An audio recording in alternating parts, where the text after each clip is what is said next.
right, guys, we have, wow, the lovely and talented Elysia Rotaru coming on to Below the Belt Show. This is your second time on the show, but it's our first quarantine edition. I know. So we're so happy to have you on. Thanks. And she's in bed. She's in bed tonight. So we could technically say we had Elysia in bed. Right. You said it, not me. I know we're the Me Too, whatever. I'm just making a joke, but at least you wouldn't have to have headphones, would you? Hold on. Let me see. Just earbuds. Earbuds will work. Earbuds will just We'll kind get of feedback otherwise. Yeah, we had that issue. It kind of echoes. Hold on. Let me set this shit up. Yes. And you can curse on the Skype version as well, which is good. Great. I saw Killbird. I loved it. Did you? Yes, I watched it today. So we had Ashley's other client on, because Ashley said she wanted to host when you were on, because she said you guys are friends, which is, I thought it would have been a good dynamic. And then Fiona I don't know if you know Fiona Vroom personally, from Snowpiercer. Yeah. Oh, you do know her. Cool. So she was originally, because I know all the Vancouver actors know each other, it seems. but she had to reschedule for whatever reason, and I'm so glad that you could come in and be a part of this show. So let's see. Let's test your audio, Elysia. Let's see. My audio. Audio? Is your audio? Does she sound okay, Chachi? Let me see. Talk. How do I sound? She sounds good. Okay, cool. Awesome. I hope I do. All right. So we bring on to Below the Belt Show actress extraordinaire. You might have seen her in Arrow. She's got a movie that's on Amazon Prime and on demand called Killbird. I just checked out. She's going to be on an episode of The 100. The beautiful and talented Elysia Rotaru back on BTB for the second time. It's good to have you on the show again. Hey, thank you so much. Thanks for having me. Absolutely. So how you been in the quarantine mode? I know that Vancouver hasn't been impacted as much as the States, but to a degree it has been, right? Yeah, I mean, my whole quarantine story was funny because I was in LA kind of as it was starting, and then I had to fly up to Canada to start shooting a film. So they flew me up, packed all my bags. It was like winter then, right? Right. So I've been up here, and this is my hometown though, so it's kind of nice. I've been up here since March, which is the longest I think I've been in this city in the last years. Yeah. My husband's like, wow, you're here. And I'm like, I know. Let's get a dog. We got a dog. So how have you been spending your time lately? Just that, like literally training our puppy. So we found this dog on Facebook and rescued it, and then Nice. a 4-month-old black shepherd, and just kind of that. Like I've been a fur mom, which is kind of creepy and awesome, but it's something we've talked about doing for years. And I know it's weird to like put a positive spin on COVID quarantine, but it's been really positive because we've had all this time to like. It's good to think about some of the forward. positives. Does that make sense? Yeah, like careers are careers and work is work, and at the end of the day, like when you take that away, it's tough when maybe you're like defined by what you do for a living. But it's also kind of nice to be, well, yeah, and you know, I am too, but it's also nice to just be like, oh shit, like who am I? Like what is life? Like I keep saying that all the time, and everyone's like, yeah, I know, what is life? I'm like, what is life? Yeah. So it's been a lot of that, and just kind of trying to live off clothing that I packed in one luggage for our shoot that doesn't work with the weather anymore. I'm like, what do I have in my house in Vancouver that like works for sun? Like, Right. I don't know. Like I'm stealing my husband's like underwear and wearing them as shorts, like spandex, like biker shorts, you know? Not out in public, but like in the house. Like I don't have my shorts up here. And I'm not an online shopper, so it's a little bit, you know. Well, it seems like you're making do, and of course, watching film and television, catching up on the shows that you wanted to watch, which is very important. I got a chance to check out Killbird, which you can check out. It's on Amazon. It's on on-demand platforms. And Wow, what an edge of your seat like film. I didn't know what was, I didn't know who to believe. I didn't know who was telling the truth. I don't want to Yay. go too much into spoiler territory, but I really enjoyed the film, Yay. Oh, that makes me so happy. Yeah, but Jesse and Chachi, really quick, the premise is that your character of Taylor, your car breaks down, yes, and you're in the Mm, middle of bumfuck nowhere, mm. and you come across a really creepy guy who's kind of like on the run, I guess, and you develop a relationship that turns into being abducted, which turns on to offering sex, and it gets crazy. Yeah. Yeah. Yes. Yeah. So I was like, I didn't know what to find and believe until I saw what happened in the end. So like, it got a little more Mhm, closure that way. But mhm. I love movies like that where you kind of like you don't know. It's really nebulous, I guess, right? Yeah. It Is was that the like best way to describe it? like a mind fuck maybe is better. I don't Yeah. know. Sure. My vocabulary is dwindled down to cuss words and like basic That's good. syntax. That's below the belt. We love it. Um, No, we're all at that and point in quarantine where it's like, oh, I don't fucking care anymore. I know I should be reading books and to expand my knowledge of words, but that's dwindled to like hashtag Yeah. talking. Um, yeah, no, it was no joke. Like I'm like, how do you say this word? Um, yeah, no, it was. I think I can honestly say it was the most challenging script I've been offered to date. That scared the shit out of me to the point where I pretty much turned it down the first time it came. Really? Oh yeah, like it was an awkward story of like I don't like I think I in retrospect and probably even in the moment I was like no, like this is like I don't know what it just like jolted my system as a performer. And also the subject matter it scared me because it's not subject matter that I've ever tapped into my normal life or been into like conspiracy theory type stuff. Right. um so it was scaring me on like a lot of weird angles, and I was very honest about it with like my team and my coach and even the director. When we initially had our talk, I was like, yo, you wrote a really intricate two-hander Yeah. feature that I don't understand. Like, I need you to give me time to educate myself and for you to educate myself on the subject matter. And like this wasn't like a Hallmark project where you get a script maybe the few nights before and you go shoot. Not that anything's wrong with that, but this was like material that It's dense. It's dense. yeah, like when I was coming home after set to like prep next day, if there were script changes, like Ryan, my guy, would like run lines with me and he's like, holy shit, like I don't Yeah. like he was just making sure that I was like word for word kind of thing, because he didn't like that. He was like, I don't know what you're talking about. I'm like, it's okay, I do. Like So I do now what convinced you to take the to job then? do it. Yeah. Literally my entire team and like those three rules, like who's involved, what's the story, and the money. Right. Like those things that everyone kind of Right. talks about. They're kind of true, where you're like, and then they kind of go in order of how it goes in the puzzle. I think for me, it was ultimately the fact that it scared me so much that I was like, okay, I have to do it. And like kind of go there. And it was my first time leading a feature as number one and Oh, getting nice. That's right. yeah, Yeah. and it's That's an a big indie, and deal. like it was huge. Like it's like I have goosebumps talking about it in like a weird kind of. I guess Aw. that's what happened, but in the time I wasn't thinking that.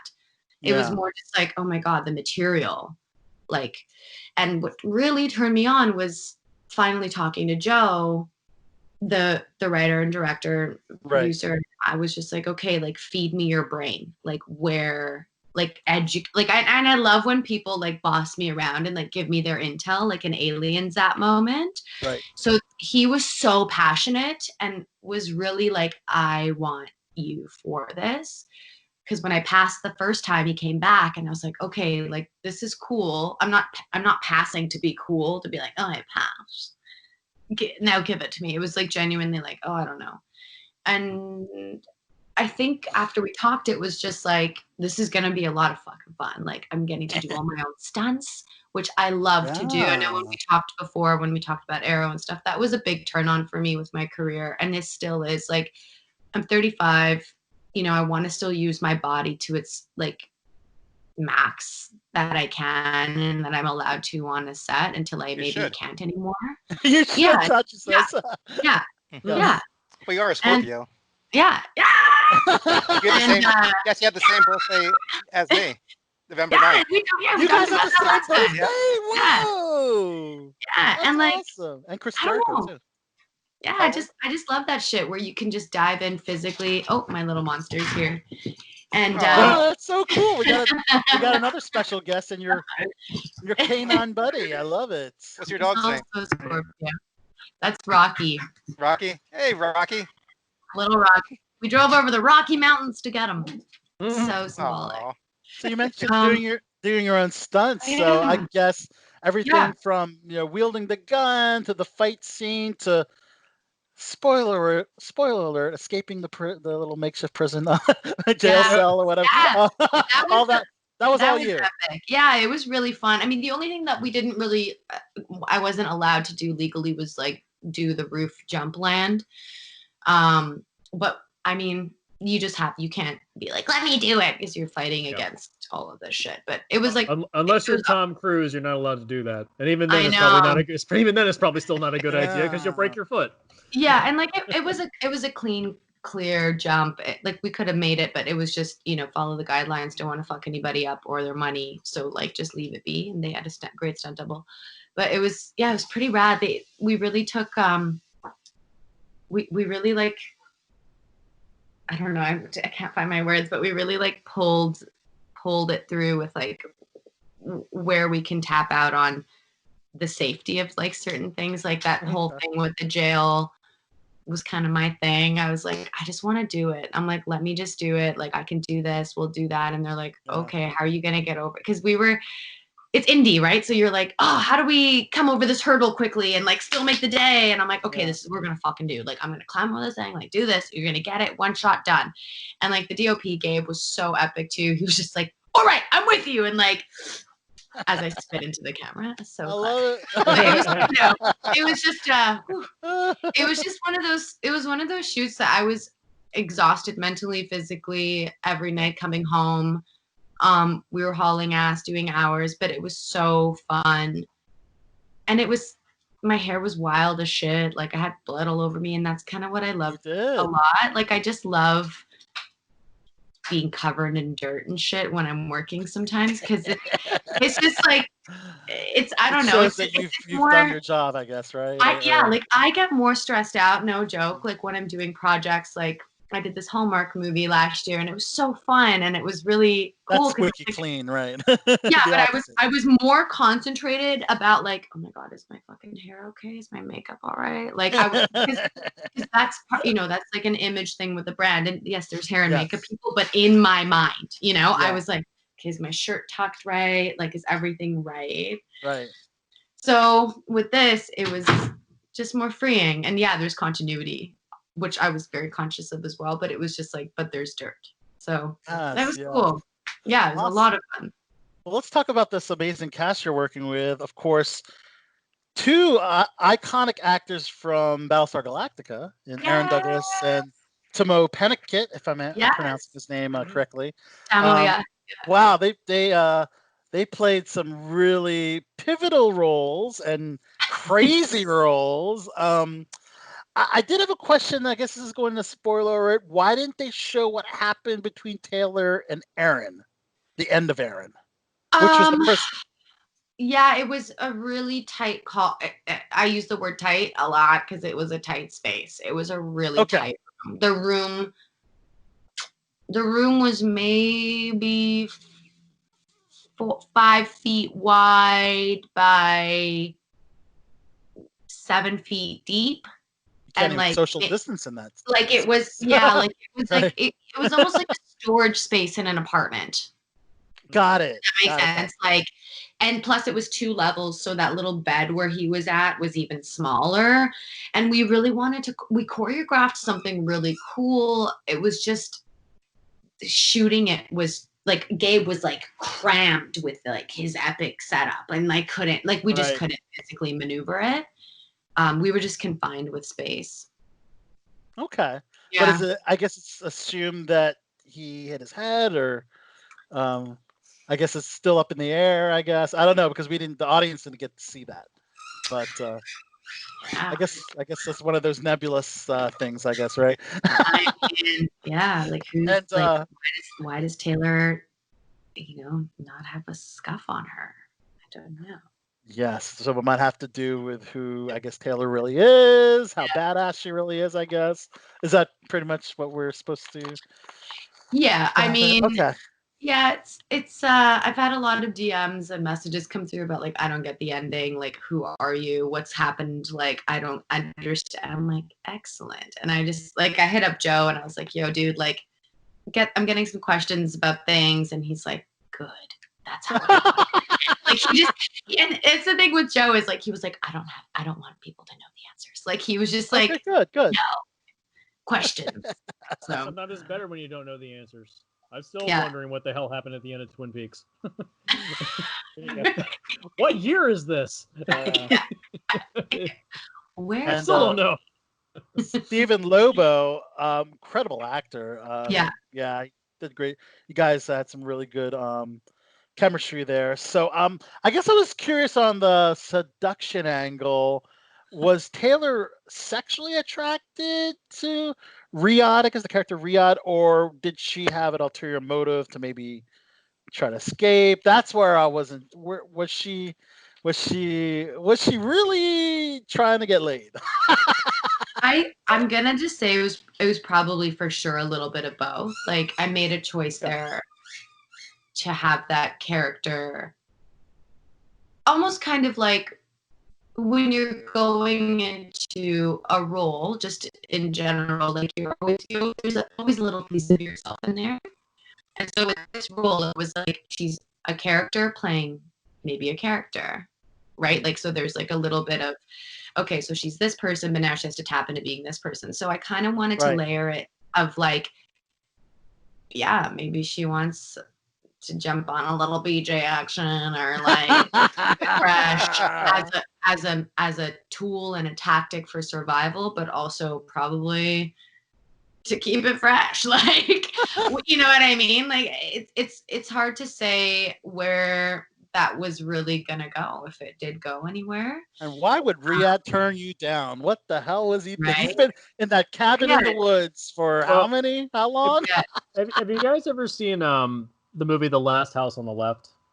Yes, ages ago. The original version. Yes. You know about the infamous scene I'm talking about? Yeah. Where the woman, the mother, is going to give the one of the kidnappers a blowjob outside, and she literally bites his dick off. Oh my god! Ow! In the uncut version, you see her go, and you see it like spew out of her mouth. And it's like, the member spit out the member. Oh, why do you think that movie was rated X when it came out? Yeah. It was impossible to find for years. Yeah. Well, it's also like, you know. Yeah. It's like, what's the most vulnerable position to get someone else in? Josh, you had a good joke. I don't think the audio came through. Yeah, all I heard was the best. Oh no, it's a good joke. Like, something about spitting. Yeah, I think. Yeah, I said some do spit. Yeah, you said it, not me. Like reference to the movie Teeth. Yeah. Let's talk about the 100. So you have an episode coming up. So this is season 7 of the 100. So it seems like a lot of people are catching up on the show on Netflix as opposed to CW, and the buzz is starting to come out about the 100, how good a show it is. I have yet to get involved with the show, but I heard nothing but great things about it. It's been on for 7 seasons, so. But how was your experience on the show? It was really cool. I mean, for me, it was a challenge to get on that show just because of so much work on the CW that I've had prior, which I'm very grateful for. So it was one of the shows that you're CW darling, aren't you? Like logistical. Oh, thank you. I'm just aging out a little. LOL. But, keep them perky. But no, it was more just like. Oh, you're great. I love you. You're awesome. This is when we migrate to HBO. Oh, Um, like yeah, or Amazon Prime, wherever. But it was, it was more of like a tactical thing that I wanted to check off my list. I know that sounds so bleh, but it was like, okay, I need to get on this fucking show because it shoots here. I want to like mark it off. yes. And it was tough because there were so many roles that came up over the years that I just maybe couldn't do or didn't fit, or that just didn't. Who knows why. But then this came across and I ended up booking it. And my team was adamant that I was like, I need to get on now. It's the last season. Let's just get in there, Right. call it a day and like check it off and like have some fun. Right. And it was just cool to finally be on that set. And when I arrived, it was like, Lindsay Morgan was there and we're not tight and best friends or anything, but we've met a few times. She's so lovely and has such great energy. I mean, we train at the same gym here in Vancouver. And Richard Harmon was there. Like, it was like pretty much the whole ensemble of cast minus a few big players. But it was just cool to just be there and like, see a bunch of my Vancouver colleagues doing their thing on the show that they've been on. And then just give it a little like huzzah as we season. I think the premise of the show is cool. I mean, it's post-apocalyptic, and I feel like we're in a post-apocalyptic world right now. We're kind of at that point. Yeah, so it kind of feels like a show that you can kind of relate to. I was mentioning earlier on that I watched Contagion again recently on Netflix. Of course you did. But you're contributing to it still being number one. Here's the thing. It's comforting to watch because I said, look, it could be so much worse right now. Yeah, it could be so much worse. Like that movie is just like people are just dying in the streets. Like it's not that bad. I think it's bad, but it's not that bad. Yeah, I mean we're not what happened in Italy, and that's so sad. Like, so we're really fortunate here. I think that we kind of saw. You're talking about Canada specifically, though, right? Because I know Canada and the States, and even the U.S. I think, like, because it hit Europe really hard. Yeah. And then it's like, and now North America. So Contagion. We didn't watch it. Ryan's like, let's watch it. I'm like, ugh. It was shockingly accurate because the one thing that I said was a dumb thing in that movie was Jude Law's character being like, I have this magic cure that suddenly works. What's the president of the United States saying that he has? A magic cure, which clearly doesn't work. Shockingly prescient. Yeah. So your character of Musgrave on the 100, can you tell us anything about the character? It's a little bit later in the season, right? She's a pivotal character that takes a story to the end. No, I have no idea. I don't really know how to describe it. Okay. She's just a lot of fun. Another little physical kind of thing happening there with her. Okay. That's all I can really say. Yeah, this is fair because I know the premiere is this evening, so and I think your episode's a little later in the season, correct? Yeah. Okay. I don't even know which one it is because like things were so jumbled, but it's going to be towards the end. Yeah, I'm not in a bikini. I can tell you that.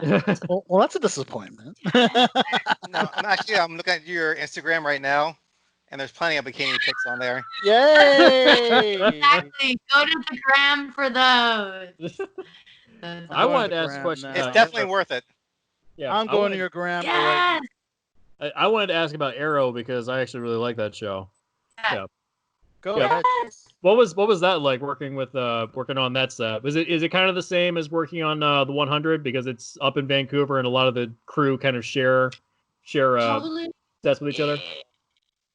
No, totally different energies, totally different vibes. I mean, obviously, like the cast will help establish what you're walking into, and I had a really unique experience on Arrow in the sense that it was pretty much me, Jimmy Akingbola, who played Baron, and then Stephen Amell, and then Ryan Rollins here and there for like a whole season because we were on that island. So I didn't even get to play with like Emily or fucking anybody. Like it was just like me and then the dudes.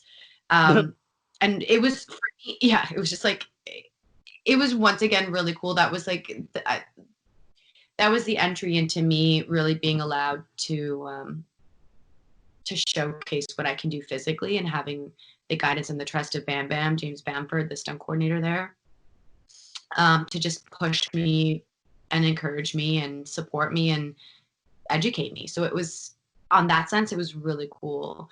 And then having to just, I don't know, be in the same clothes the whole time was creepy, but like awesome. Like I was in the same costume. I remember my mom being like, "Are you ever gonna have a different outfit?" I'm like, "No, I'm on an island. I'm stuck here. I'm a prisoner." Yeah. I will say I do like that show, but it is kind of funny that it's the tropical island that has the red fern trees around it. Yes. I get it. It's rainforest. It's the rainforest on a tropical island. I know. I get it. I know. I do like that show. I did have a question. Great. I mean, yeah. Oh, okay. Speaking of CW, so they need a new Batwoman. Ruby Rose has left. I was wondering, right? would that be a role that you'd consider playing or auditioning for? I would love to. I just don't know how I would look with a mask. Like, how do you even do it? There you go. I think it works. That works. Yeah. I'm Batwoman. I don't know. Like a skin tight outfit. Yeah. Well, she doesn't have to growl in that show. Did they actually give her a voice modulator in that show? Elysia, that's hysterical. Man, I don't know. Yeah. I know. I'm like, what do you think of Ruby Rose leaving the show? I mean, she's giving up a lead role. So many actresses would kill for that role, and she's walking away. What are your thoughts on that? It's hard for me to comment because we don't know why. I didn't really dig into it. Yeah, my girlfriend, my husband, would be like, "Holy shit, she's leaving the show," and I'm like, "Yeah, that's weird." I was just like kind of left it at that. I'm like, obviously there's something internal. Like right. I feel like something just probably wasn't driving on the like other side, you know. Well, she went through a surgery. It's intense. Yeah.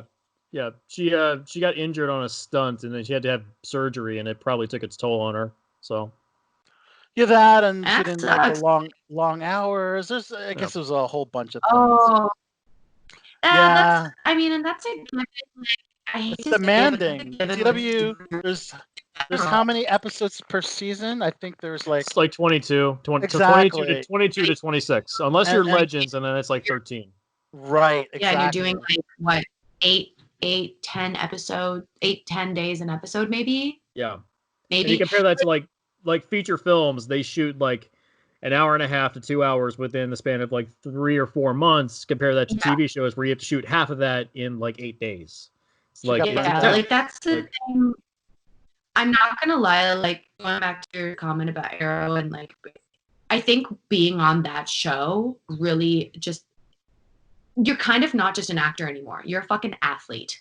Yeah. Like you have to keep up. Like Stephen Amell, like the fact that he is a dad, is an actor, has his companies, comes to set, like travel, like, and conditions his body, like, and does a lot of his work. Like I was like, oh my God, like you're doing those like salmon, whatever they're called, like salmon racks. I don't know. Salmon ladder. Like you're doing that. And then of course he has an amazing stunt double who like does all the other shit too. But you're like, I feel like on a lot of those shows now, you're not just an actor. Like you're an athlete, you know, like you've got to have all, like you've got to be ready. Even the girl who came over who took over the role of Black Canary, Jessica, I can't remember her last name. Anyway, she came in to replace Casey Cassidy or whatnot. Yeah, Katie Cassidy. Right.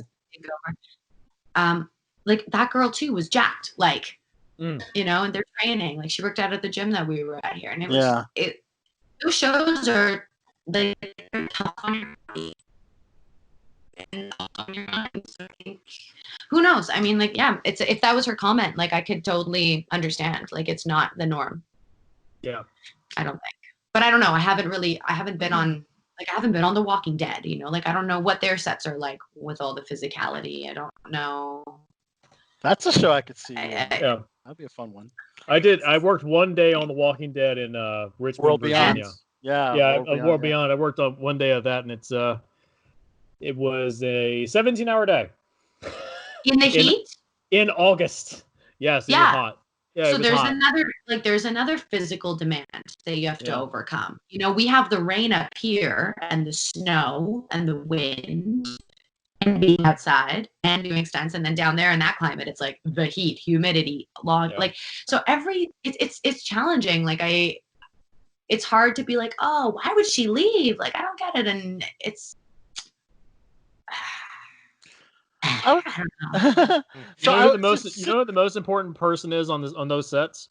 Craft service, so they can have the coffee pot ready to go. Well, now they're not really doing that, I don't think, anymore. What's the future of craft services and catering now? I know they're gonna they're gonna forgo the buffet format. Yes. They are. Apparently, the most important people on the set are going to be like the sanitation crew. I found my calling, towel boy. Okay, there we go. Yeah, so it's going to be like the individual, lunches and everything's going to be boxed up. Yeah. Yes. I feel very bad for different way of the Golden Corrals. I mean, I feel bad for all those buffet restaurants too. But don't feel bad for Golden Corral. Don't feel bad for that. And their chocolate fountain. Yeah, exactly. Like, come on, man. But I see here on your Instagram a great pic with you and the legendary Danny Trejo. How was working with him? Oh man, that was so cool. Like he's so cool and awesome and just such good vibes. Like his story is insane. When you sit down and you're like, what's your life? And he's like, well, I came from this and now I'm here and I'm booked solid for the next 30 million years. And I'm like, yeah, you are. I know. Yeah, like he's booked back to back. Yeah, he's got a documentary, I think, called Convict Number One or Inmate Number One. Yeah. Yeah, that's out. It talks about his rise from being a former inmate, literally, to playing inmate number one to becoming such a legend in his genre of acting. So and he has his own restaurant. Yeah, it's good. I've been. I've taco place. Did you go? I've never been to West. I've been. Trejo's Tacos. There's a couple locations. There's actually one in LAX, but there's also several in Hollywood and in Los Angeles. So and the donut. What's the go-to place? Because I want to put Vancouver on my to visit list. What's the must-see things and restaurants and things to see in Vancouver, would you say? And there's a lot. It's very concentrated in a small area, so you won't miss a beat. So it's like Atlanta. It's a city in the middle of nowhere. Kind of. I feel but Atlanta's massive. You have to drive. Your blocks are 5 minutes long. In Vancouver, in 5 minutes, you can walk a quarter of the downtown core. Actually. Okay, cool. I mean, for sure, it's an outdoor city. In terms of there's a beach, my view is literally the mountains and the ocean. So they meet, it's right there. Love it. And you literally drive 20 minutes and you can go hiking to a peak of a mountain. You can go to the ocean. There's amazing seafood here. If you like sushi, there's a place called Miku. There's also a lot of I don't know how to describe it. I'm trying to compare LA in a way. How LA has those cool restaurants and kind of the arts district in downtown. Right. Mm-hmm. Maybe there's Bavel or whatever, those kinds of or Bestia, kind of like that. But they're big. Mm-hmm. So just take those big restaurants and then just make them really small. Okay. And it's amazing food. Fish and there's gluten-free fish and chips. That's a really good place called the Fish Market that we get dirty with sometimes. I love a good fish and chips. Yeah, I mean, there's steak. There's a lot of really good French bistros and restaurants here. Oh, cool. Yeah, there's a lot. If you do come here, we will write you a bucket list. There's a lot. I love it. And you can eat it all. Awesome. Well, definitely meet me and Ashley Buck for a beer for sure. She's awesome. She'd know where, yeah. Yeah, Elysia is her awesome publicist, who's become a good friend. Ashley Buck. And there's one project I do want to talk about. It's called Yeah. Buddy Games. Oh, I don't think I don't know if we talked about this last night. I don't think we did, but it's no, directed because by we don't know what's going on. Josh Duhamel. Yeah. And what an all-star cast. Yeah. Olivia Munn and Dax Shepard and Jensen Ackles from Supernatural. Yeah, tell us a little bit about this project and where can we see it? I mean, I don't know. I'm still waiting. Like, I actually ran into a buddy who was doing post or something on it, and he's like, Buddy Games, that's where I remember you from. I'm like, you've seen it? What's happening? Yeah. And then Nick Swardston just posted something on his Instagram. I don't know if you guys follow him, but he was like kind of promoting it. And I was like, yo, Ash, what's going on with the movie? She's like, I don't know. What's going on? I'm like, I don't know. So I think it's coming out. I have no intel on it, which sucks because like I really kind of want to see it and know. But I mean, it was a funny shoot. It was like an all-night shoot when I came on, and all I gotta say is Josh is so wonderful. He was there at the audition, and I was just like, hey, like, husband's in the other room. Great looking guy. Love you know. Can you tell us about your character in it? She's just a chick that like kind of helps Josh find his path. Like really, it's very simple. Like there wasn't a lot of like legwork to put in there, but there kind of was. And she just kind of helps guide him on track and in a simple kind of like awesome, cute way. And c'est la vie. Like, yeah. Awesome. We'll have to check it out. Yeah. Wow, that was an incredible interview, guys. If we can find it. When we can find it, please keep us posted. Gosh, where is it? Yeah.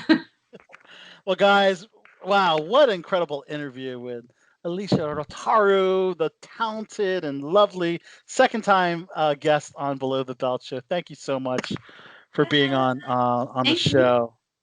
And if you could, Thanks for being in my group. Yeah, for good old times, if you could do a little promo, just let us know who you are. Throw out maybe the 100 and maybe Killbird, and let us know you're on Below the Belt Show, and end with a catchphrase or something crazy. All right. Oh no, put me on the spot. Okay, I'll figure something out. Hey everybody, this is Elysia Rotaru. I'm on Below the Belt Show, and you can catch me in my feature Killbird, which is out now on Amazon Prime on demand and iTunes, and also on the 100 coming up season 7. Stay wild. Awesome. I don't know. You're so much fun, Elysia. You're so much fun. Oh, Thank you. Thank you. Thank you. You're lovely too. Thank you so much for being on our show. Definitely stay safe. Hey, my pleasure. Thanks for having me. Yes, you too, you guys. Are you I'll all send you a birthday in LA? Yes. We're all East Coast based in Maryland. Yeah. Yeah. Yep. Oh, you're all in Maryland. Okay, Yeah, no one's in we are. California right now. So how is it over there? It's not as bad as New York, but not as good as other states. Still some lockdown. Okay. We're starting to ease up. We have Just restaurants. getting outdoor dining starting Friday. Outdoor dining is starting finally. Great. Yeah. We just did that here too in Vancouver, so that's good. That's a win. Lots of businesses are still closed though, unfortunately. Yeah. And of course, like the big thing that's gonna, because I work in film and TV doing lighting and set work as well, but that will be the last thing that opens up. So I will probably be out of work until next year. So like, what are they gonna do for you? Are they gonna make you do like a COVID on-site test? Like, how are they gonna proceed? I wonder. They're supposed to put out their guidelines later this weekend. Right. Like the film industry is going to put out their guidelines about what they want to do, and apparently, what I've heard is they're on-set testing, like constant temperature checks, like with box lunches all the time. Little laser. Yeah. Yeah. Well, have you seen how they do testing? They have to shove like a thing in the back of your nostrils. Oh, really? Yeah. Yeah. It's like they have a giant stick that goes through to the back of your throat.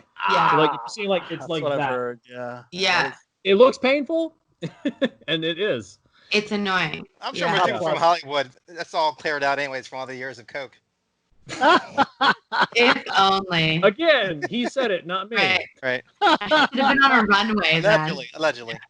Oh man. Okay. Yeah, that's intense. Yeah, but hopefully film and TV starts up again because We all eventually want to.